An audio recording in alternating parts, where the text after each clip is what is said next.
Mana bu 5 olib qo'yaylik. Tabriklaymiz. Ishga kirganingiz bilan ham shu nima deydi, kurslarimizni bitirganingiz bilan ham tabriklaymiz. Uydagilarga, ota-onangizga rahmat deb qo'yasiz. Sizga ham Xo'sh, xotiramiz keyingi deb kelib chiqardi. shuncha sharoit qilib berishdi. Bizda AutoCAD bo'yicha ham, 3D Max bo'yicha ham o'qib, mana sertifikatni olib, xudo xolasa soha bo'yicha ishga kirib ulgurdilar. Xudo xolasa bu yil institutga topshirdim. Endi xususiy institutga ham bo'lsa ham kiraman, xudo xolasa. Endi o'zim pul ishlab topaman, o'zim to'lay olaman, to'g'rimi?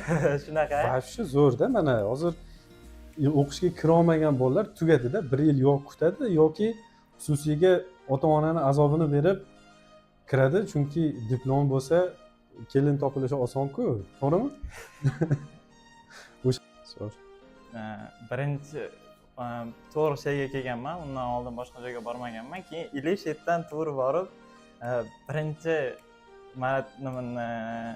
birinchi ishga topshirishimda o'tib ketdim, Xudoga shukr.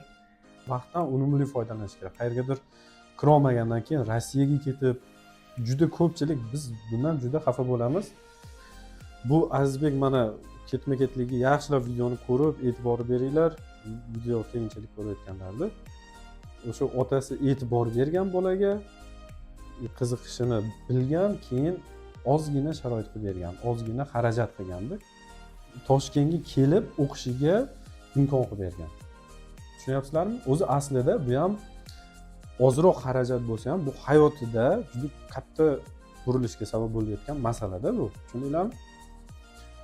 O'shaning uchun ota-onalaringizga rahmat. Xullas, qolganlarning ota-onasi ham nima deydi, o'rnak olishsa bo'ladi. Keyin qiziqish, eng muhimi qiziqish bo'lishi kerak.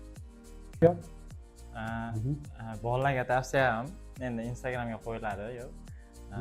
Agar imkoniyatlang bo'lsa, ota-onalar qo'yib beradigan bo'lsa, vaqtliroq harakat qilinglar. O'zingizlardan katta bolani, masalan, o'zim bu joyga bordim, ishga ham bordim. Endi o'zimdan ancha katta bolalar aytayapti, ilmni so'rayapti-da, hayron qolyapti. Havas qilishyapti-da. O'shanga yaxshiroq harakat qilinglar. Qiziqish bo'lsa, vaqtliroq harakat qilinglar. Bu vaqtni o'tkazadigan zamon emas hozir. Doston aka, sizga Yashashga ulgurib qolish kerak-a?